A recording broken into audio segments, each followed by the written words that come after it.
Hello student, नमस्कार, राधे राधे। स्वागत है आप सभी का उत्कर्ष के इस ऑनलाइन सेगमेंट में, जब मैं आपका दोस्त आपका होस्ट अजिन जोशी स्वागत और हार्दिक अभिनंदन करता हूं हमारे इस डेली अद्भुत प्लेटफॉर्म पर। सभी को नमस्कार, राधे राधे, जय श्री कृष्णा, जय श्री राम, जय माता दी and good evening to all.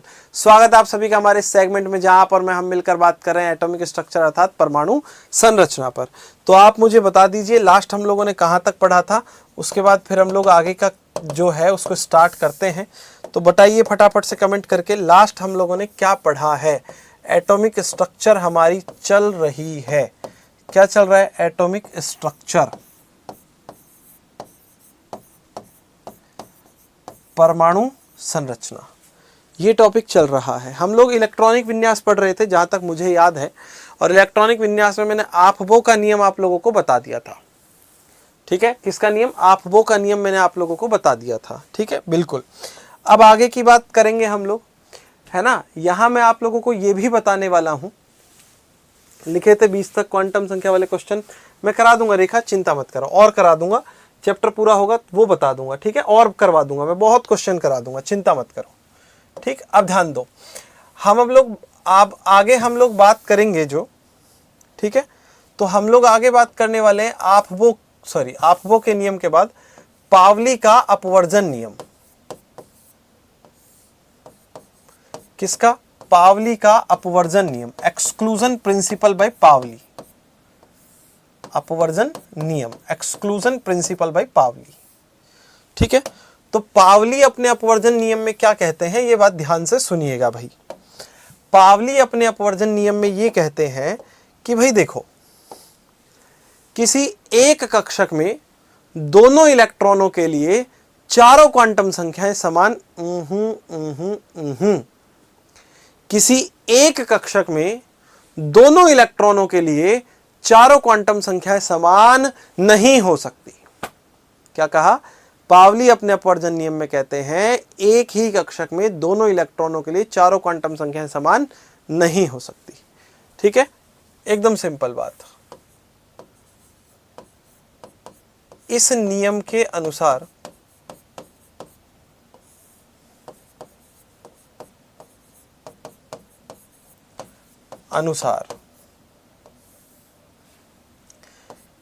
किसी एक कक्षक के दोनों इलेक्ट्रॉनों के लिए चारों क्वांटम संख्याएं कौन सी? चारों क्वांटम संख्याएं कैसी नहीं हो सकती? समान नहीं हो सकती है।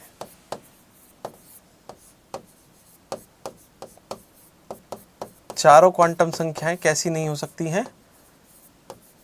समान नहीं हो सकती है।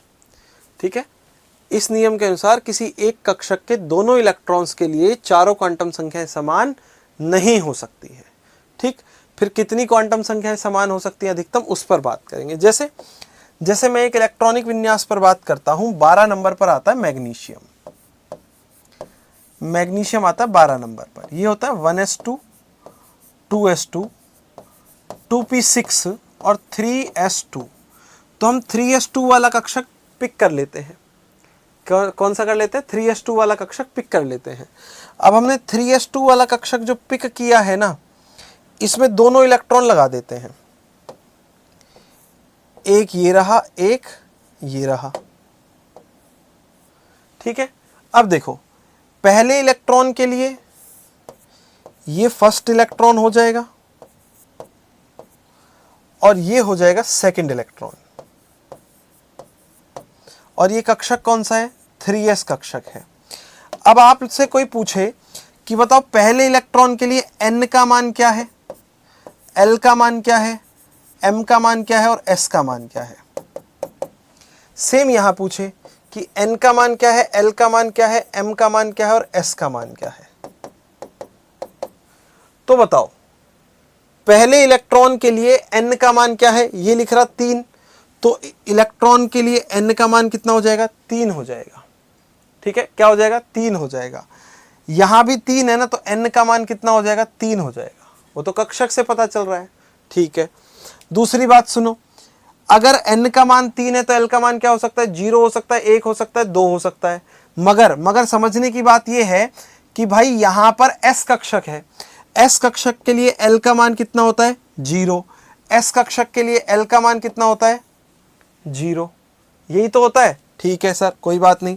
l का मान 0 है तो m का मान भी कितना होगा, l का मान 0 है तो m का मान भी कितना होगा, 0। पहले कक्षक के लिए, मतलब पहले इलेक्ट्रॉन के लिए s का मान कितना होगा, +½ और दूसरे इलेक्ट्रॉन के लिए मान क्या होगा, -½ एक तरफ +½ और एक तरफ -½ तो देखो n समान है, l समान है, m समान है, मगर क्या s समान है, नहीं, s समान नहीं है। तो देखो 3 संख्याएं समान हो सकती है, चौथी संख्या समान नहीं होती है। पावली ने भी यही बताया था कि भाई साहब चारों क्वांटम संख्याएं समान नहीं होती हैं। एक ही कक्षक के दोनों इलेक्ट्रॉनों के लिए अधिकतम 3 क्वांटम संख्याएं आपस में समान हो सकती हैं। देखो n बराबर है, l आपस में बराबर है और m आपस में बराबर है। तो हम लोग क्या कह रहे हैं, हम ये कह रहे हैं एक ही कक्षक के तीनों इलेक्ट्रॉनों के लिए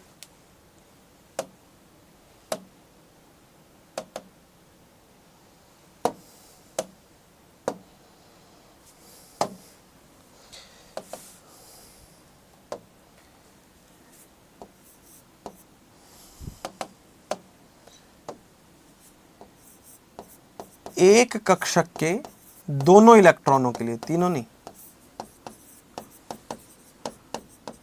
दोनों इलेक्ट्रॉन्स के लिए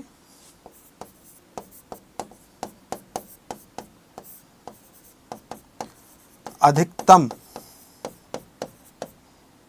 कितनी, 3 क्वांटम संख्याएं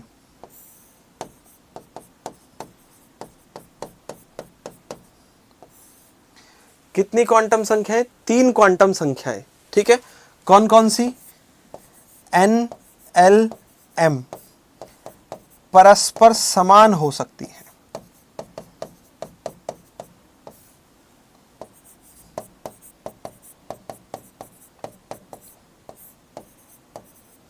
क्या हो सकती है, परस्पर समान हो सकती है। पावली ने इस नियम के अलावा एक बात और कही, पावली ने किसी भी कोश में, उपकोश में अधिकतम इलेक्ट्रॉनों का निर्धारण किया। ठीक है, पावली ने क्या किया, पावली के अनुसार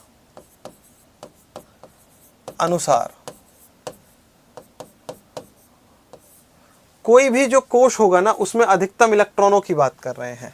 ठीक है, किसी उपकोश में, सब सेल उपकोश में मैक्सिमम इलेक्ट्रॉन, ये होता है 2 × 2l+1, या फिर हम लोग क्या कह सकते हैं, 2 दूनी 4 l+2। l क्या है, द्विगंशी क्वांटम संख्या। l क्या है, द्विगंशी क्वांटम संख्या।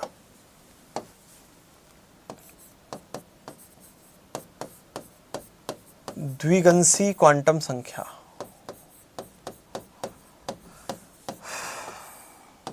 कौन सी क्वांटम संख्या, द्विगंशी क्वांटम संख्या।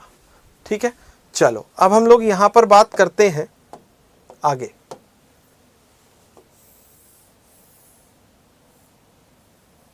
तो हम यहां ये भी बता देते हैं किस उपकोश में मैक्सिमम कितने इलेक्ट्रॉन है, उसका निर्धारण कैसे हुआ है। L का मान लिख देंगे और मैक्सिमम इलेक्ट्रॉन लिख देंगे।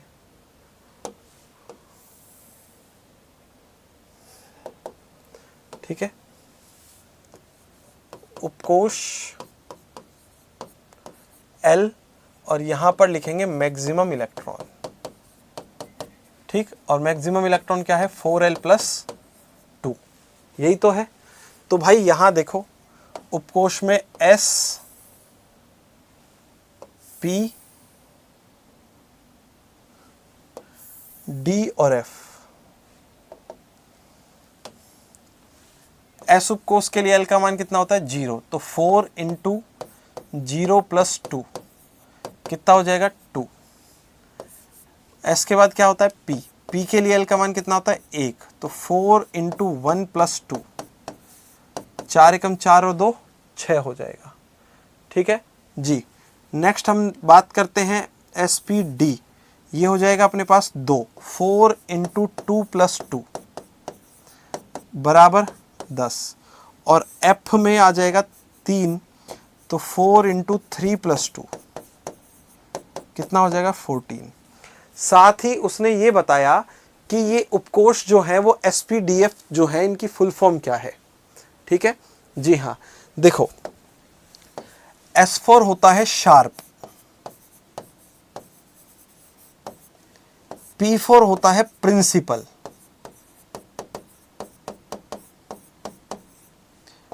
D4 होता है डिफ्यूज्ड, और F4 होता है फंडामेंटल।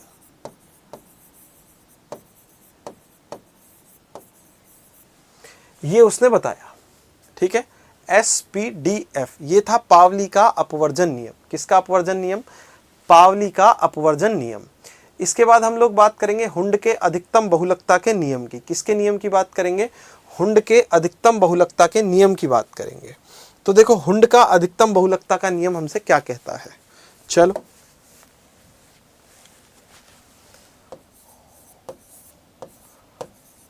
हुंड का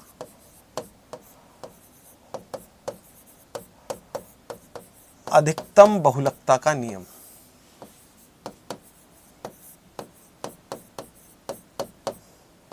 maximum multiplicity law by Hund. तो देखो हुंड का अधिकतम बहुलकता का नियम हमसे क्या कहता है।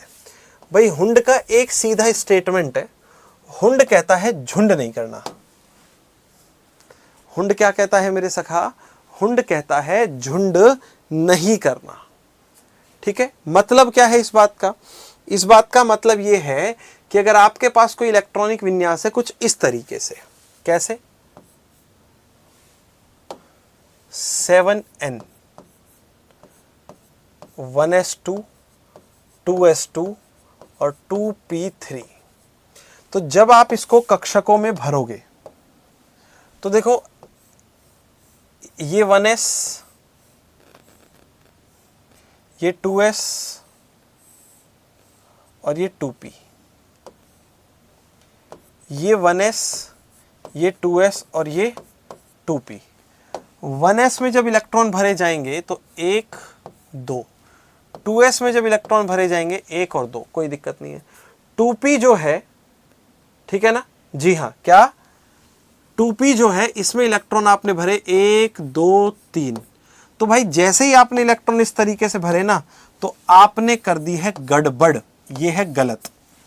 क्या है ये? गलत है। तो फिर इलेक्ट्रॉन कैसे भरे जाने चाहिए? 1s 2s और 2p। 1s में इलेक्ट्रॉन भरे जाएंगे 1 2, 2s में इलेक्ट्रॉन भरे जाएंगे 1 2, 2p में 1 1 1। कहने का मतलब यह है कि समभ्रंश कक्षकों में पहले एक एक इलेक्ट्रॉन भरा जाए और जब सारे समभ्रंश कक्षक भर जाएं उनके बाद उनमें युग्मन किया जाए। मतलब जब कक्षक अर्धपूरित हो जाए, उपकोष अर्धपूरित हो जाए, फिर विपरीत चक्रण वाले इलेक्ट्रॉन से क्या किया जाए? क्या किया जाए? हाँ, युग्मन किया जाए, पेयरिंग की जाए। ठीक है, तो क्या कह रहे हैं? हुंड के अनुसार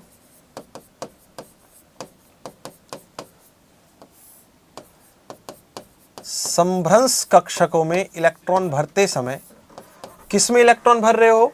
समभ्रंश कक्षकों में इलेक्ट्रॉन भर रहे हो। ठीक है, डीजनरेटेड ऑर्बिटल्स में। समभ्रंश कक्षकों में क्या करते समय? इलेक्ट्रॉन भरते समय प्रत्येक कक्षक में एक एक इलेक्ट्रॉन भर जाने पर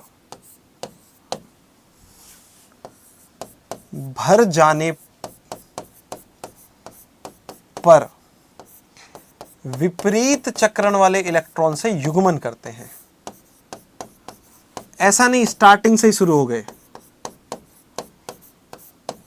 इलेक्ट्रॉन से क्या करते हैं, पेयरिंग करेंगे, युग्मन करते हैं। क्या करते हैं, युग्मन करते हैं। विपरीत चक्रण वाले इलेक्ट्रॉन से क्या करेंगे, पेयरिंग करते हैं, युग्मन करते हैं। ये हुंड का नियम है, और क्या सही है क्या गलत है वो बता दिया। अब देखो, हुंड का नियम कुछ जगह पर लागू नहीं होता, जैसे एस कक्षक पर कभी लागू नहीं होगा क्योंकि वहां समभ्रंश कक्षक नहीं है। ठीक है, तो देखो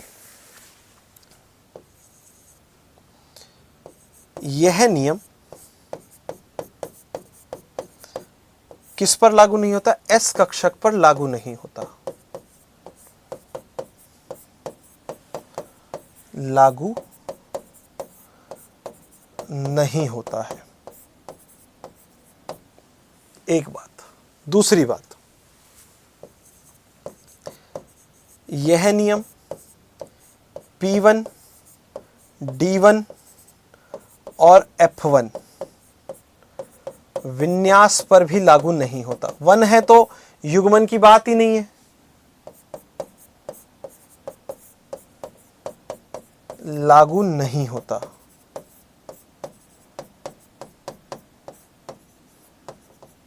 ठीक है, वहीं बात करें, यह नियम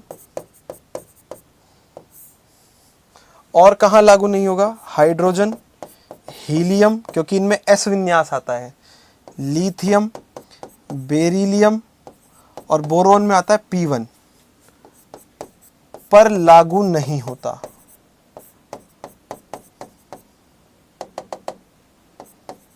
नहीं होता। तो भाई कौन सा, कार्बन पहला परमाणु है जिस पर यह नियम लागू होता है। क्या कहा, कार्बन प्रथम परमाणु है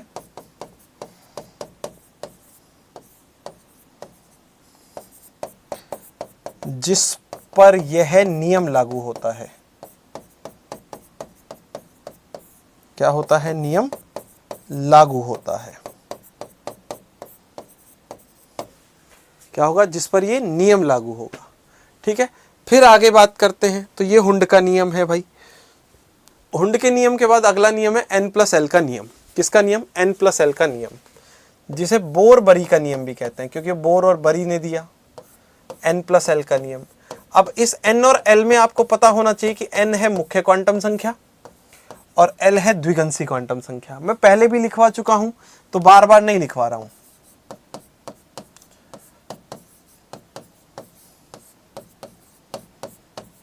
N+L का नियम या बोर बरी का नियम। देखो, N+L का नियम क्या कहता है कि इलेक्ट्रॉन पहले उस कक्षक में प्रवेश करता है जिसके लिए N+L का मान कम होता है। किसका मान कम होता है, N+L का मान कम होता है। ठीक है, क्या कहता है ये, इस नियम के अनुसार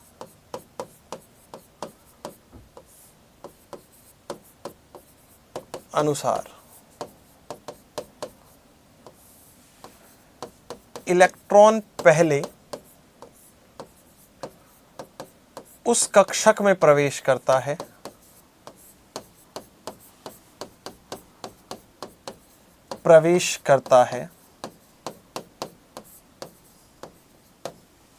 जिसके लिए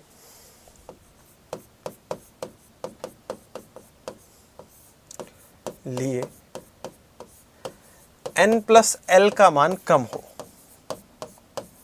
मान कैसा हो, कम हो। ठीक है, सिंपल बात। तो भाई यहां हमारे पास एक क्वेश्चन बन जाएगा कि क्वेश्चन में हमसे कह दिया कि बताओ 4s व 3d में से इलेक्ट्रॉन पहले किस कक्षक में जाएगा, किस कक्षक में जाता है,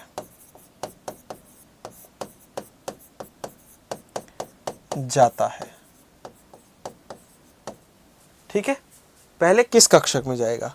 तो भाई हम क्या करते हैं, यहां लिखते हैं 4s, यहां लिखते हैं 3d। 4s के लिए n का मान जानते हैं कितना है, 4।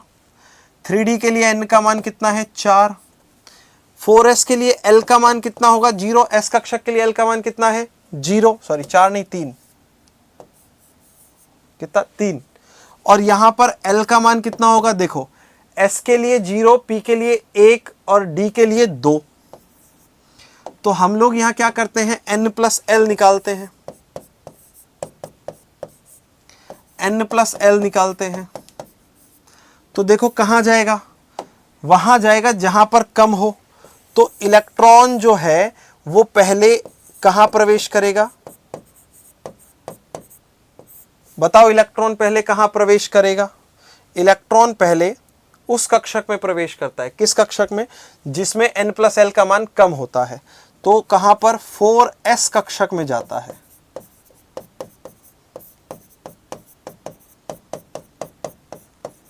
अगर यहां पर मैं इसके संगत आपको क्रम भी बताऊं तो आपको क्रम भी याद आ जाएगा, 1s 2s 2p 3s 3p 4s 3d। पहले कौन आ रहा है, 4s। तो इलेक्ट्रॉन पहले 4s में जाएगा, ठीक है। चलो एक बात, दूसरी बात, अगर आपके पास कक्षक दिया है 4s और 3p, बताओ इसमें से पहले इलेक्ट्रॉन किस कक्षक में जाएगा। क्वेश्चन में क्या कहा, क्वेश्चन में कहा कि 4s व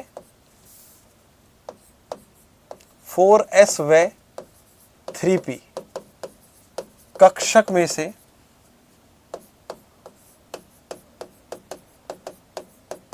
इलेक्ट्रॉन पहले किस कक्षक में जाता है।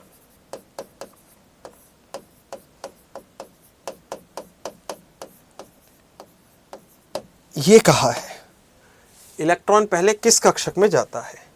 तो देखो भाई 4s यहां लिखा, 3p वहां लिखा, 4s में n l m, ठीक है, n और l की जरूरत है, यहां n और l। तो यहां n का मान कितना होगा 4, l का मान कितना होगा 0, ठीक है। यहां n का मान कितना होगा 3 और l का मान कितना होगा 1। तो यहां अगर आप n प्लस l करोगे, क्या करोगे, n प्लस l तो 4 आएगा। यहां n प्लस l करोगे तो कितना आएगा, 3 और 1 4। ये तो दोनों जगह 4 आ रहा है। तो अब प्रश्न वापस से बन गया, अब इलेक्ट्रॉन कहां जाएगा। तो ध्यान देना भाई, इलेक्ट्रॉन पहले उस कक्षक में प्रवेश करता है। यदि n प्लस l का मान समान है तो इलेक्ट्रॉन पहले उस कक्षक में प्रवेश करता है जिसके लिए n का मान कम होता है। जिसके लिए किसका मान कम होता है, n का मान कम होता है, ठीक है ना। जी हां, किसका मान कम होता है, n का मान कम होता है। तो यहां हम लोग ये बता रहे हैं, यदि दो कक्षकों के लिए n प्लस l का मान समान हो,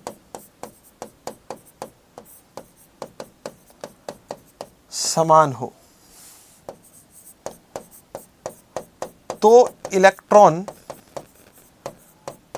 पहले उस कक्षक में प्रवेश करता है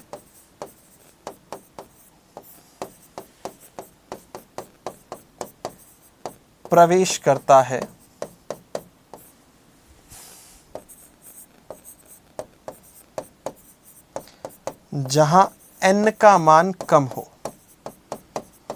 कैसा हो, कम हो। तो भाई सिंपल बात है, इलेक्ट्रॉन पहले कहां प्रवेश करेगा, 3p में। तो n का मान यहां कम है ना भाई, तो इलेक्ट्रॉन पहले 3p में प्रवेश करेगा।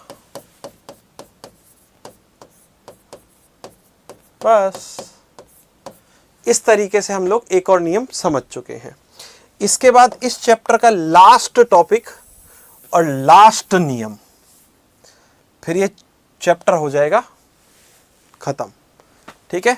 फिर ये चैप्टर क्या हो जाएगा, समाप्त हो जाएगा। और वो लास्ट टॉपिक और लास्ट नियम क्या है भाई, उसका नाम है अर्धपूरित एवं पूर्णपूरित कक्षकों के स्थायित्व का नियम। अर्धपूरित एवं पूर्णपूरित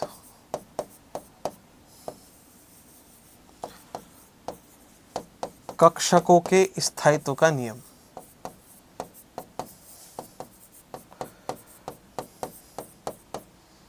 स्थायित्व का नियम। ठीक है, चलो, अर्धपूरित एवं पूर्णपूरित कक्षकों के स्थायित्व का नियम। देखो, ये नियम क्या कहता है कि अर्धपूरित कक्षक और पूर्णपूरित कक्षक जो होते हैं वो अन्य विन्यासों की तुलना में अधिक स्थायी होते हैं। ठीक है, अर्धपूरित कक्षक, कौन सा कक्षक? अर्धपूरित कक्षक। अर्धपूरित में क्या आता है? आधा भरा। पी में मैक्सिमम कितने आते हैं? 6, आधा करोगे 3। डी में मैक्सिमम कितने आते हैं? 10, आधा करोगे 5। एफ में मैक्सिमम कितने आते हैं? 14, आधा करोगे 7। वे पूर्णपूरित कक्षक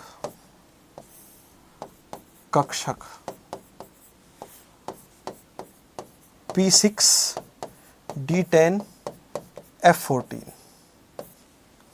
P6, D10, F14 अन्य विन्यासों की तुलना में विन्यासों से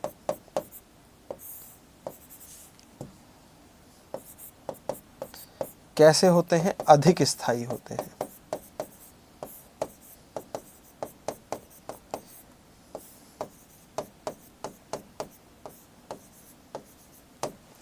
कैसे होते हैं? अधिक स्थायी होते हैं। ठीक है, चलिए, तो अधिक स्थायी है। उदाहरण समझो, आपके पास 24 नंबर पर आता है क्रोमियम। देखो, 1s2, 2s2, 2p6, 3s2, 3p6, 4s2 और 3d4 ऐसा होना चाहिए था, मगर होता नहीं है। क्यों नहीं होता है? क्योंकि ये वाला जो विन्यास है ना, यहां पर चेंज हो जाता है। ये विन्यास कैसा है? अस्थायी है भाई। ठीक है, अब इनमें क्या होगा? इनमें होगा ऊर्जा स्थानांतरण। ऊर्जा स्थानांतरण के साथ में इलेक्ट्रॉन का स्थानांतरण होगा, और इलेक्ट्रॉन स्थानांतरण की वजह से ये अपना एक इलेक्ट्रॉन इसको दे देगा। क्या कर देगा? एक इलेक्ट्रॉन इसको दे देगा, जिससे इसका इलेक्ट्रॉनिक विन्यास हो जाएगा 1s2, 2s2, 2p6, 3s2, 3p6, 4s1। एक इलेक्ट्रॉन इसको दिया तो क्या हो जाएगा? 3d5। ये विन्यास जो है ये अधिक स्थायी है। कैसा है? ज्यादा स्टेबल है। फिर आप में से किसी किसी के दिमाग में ये भी आ सकता है कि सर, अगर 4s2 और 3d3 हो तो क्या ऐसे हो जाएगा 4s0 और 3d5? भाई ये तो 0 हो गया, जो पॉसिबल नहीं है। दोनों इलेक्ट्रॉन कभी नहीं देगा, एक इलेक्ट्रॉन का ही क्या होगा? रूपांतरण या स्थानांतरण होगा। ऐसे 29 पर आता है copper. 1s2, 2s2, 2p6, 3s2, 3p6, 4s2 और 3d9। ये विन्यास जो है ये कैसा है? अस्थायी है, अनस्टेबल। अस्थायी है तो क्या होगा? ऊर्जा रूपांतरण, ऊर्जा स्थानांतरण। और ऊर्जा स्थानांतरण जब होगा तो ये अपना एक इलेक्ट्रॉन इसको देगा और ये 10 हो जाएंगे। कितने हो जाएंगे? 10। और वो फुलफिल्ड हो जाएगा। 1s2, 2s2, 2p6, 3s2, 3p6, 4s1 और 3d10। ये विन्यास कैसा है? अधिक स्थायी विन्यास है, मोर स्टेबल है ये। कैसा है ये? अधिक स्थायी है, मोर स्टेबल है ये। ठीक है, कैसा? अधिक स्थायी, मोर स्टेबल है ये। हाँ जी, तो ये हमारे पास पूर्णपूरित, अर्धपूरित और पूर्णपूरित कक्षकों के स्थायित्व का नियम है। चलो हमने जो अभी तक लिखा है उसको एक बार नोट करेंगे, फिर आगे की बातें जो हैं वो करेंगे। फटाफट फटाफट शुरू हो जाओ, जो हमने अभी तक लिखा है उसको नोट करते हैं, ठीक है? जी हाँ,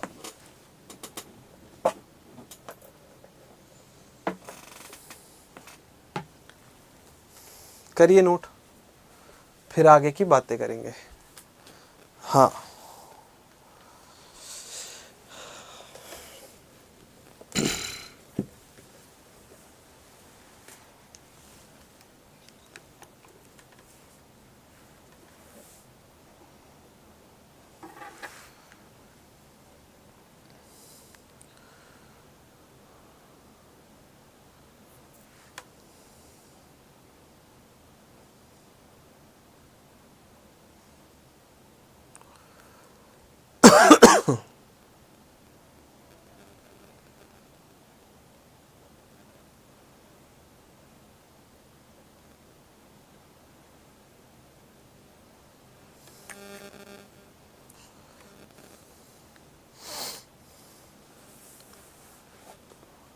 नरेश कल उन्हीं पर बात चलेगी अपनी, है ना?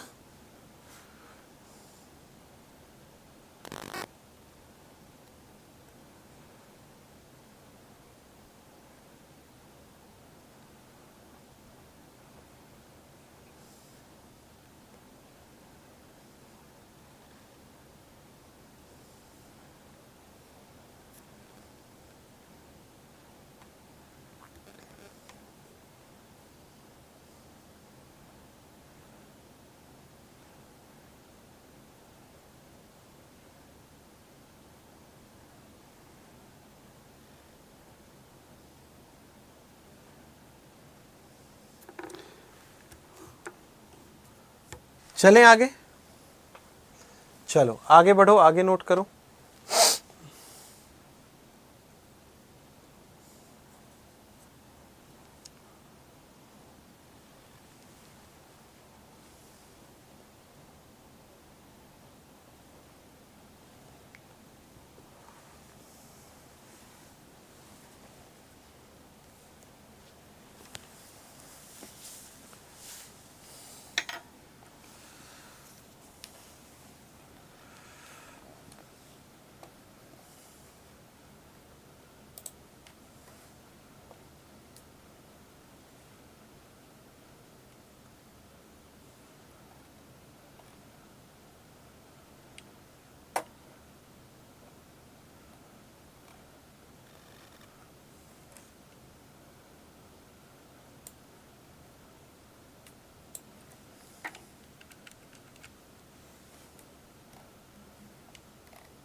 चलिए,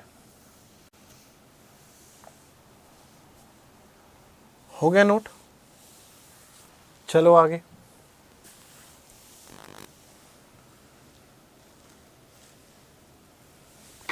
नोट करो, फिर और आगे बढ़ेंगे भाई।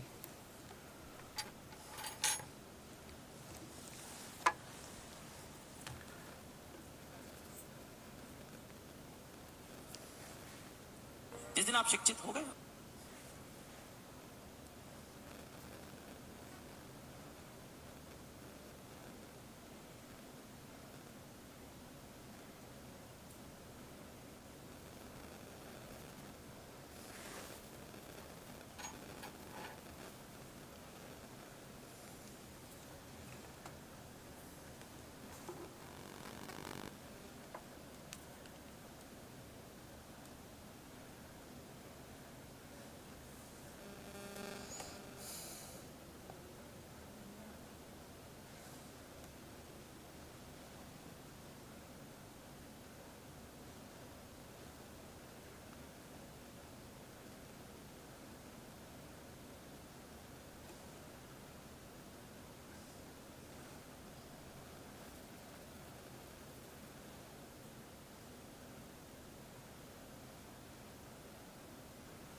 चलें आगे। चलो,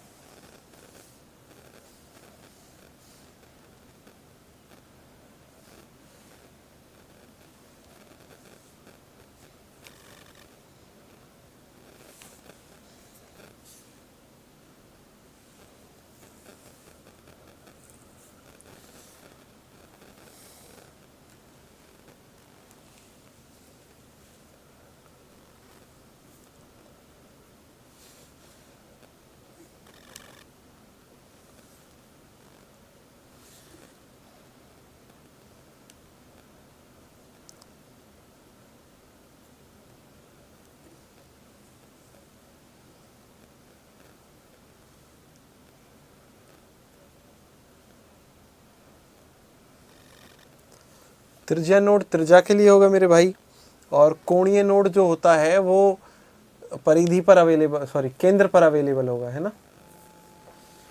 हाँ जी, कहाँ होगा? परिधि पर अवेलेबल होगा, सॉरी केंद्र पर अवेलेबल होगा। करो नोट, फिर आगे बढ़ेंगे।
करो नोट भाई, फिर आगे बढ़ेंगे, है ना।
चलिए,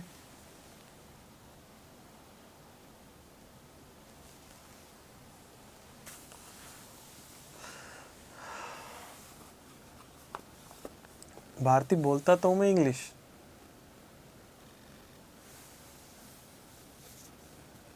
इंग्लिश बोलता तो मैं।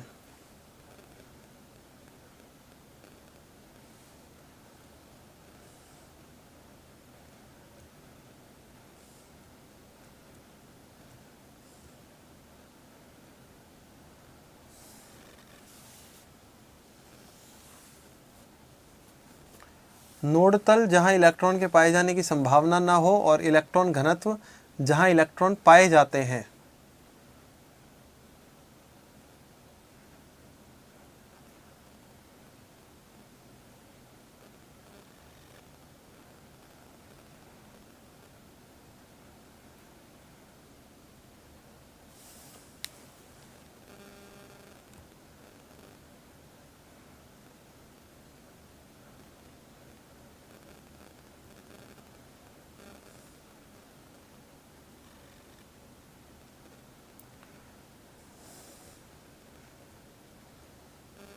3p के बाद 4s आने का रीज़न बताया ना अभी तो।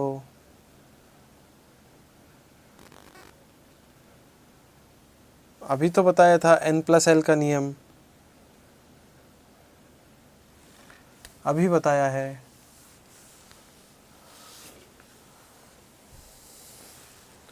चलो, तो यहाँ से हम लोगों ने इस अध्याय को कर दिया है सफलतापूर्वक समाप्त। ठीक है, एकदम समाप्त हो गया है ये चैप्टर।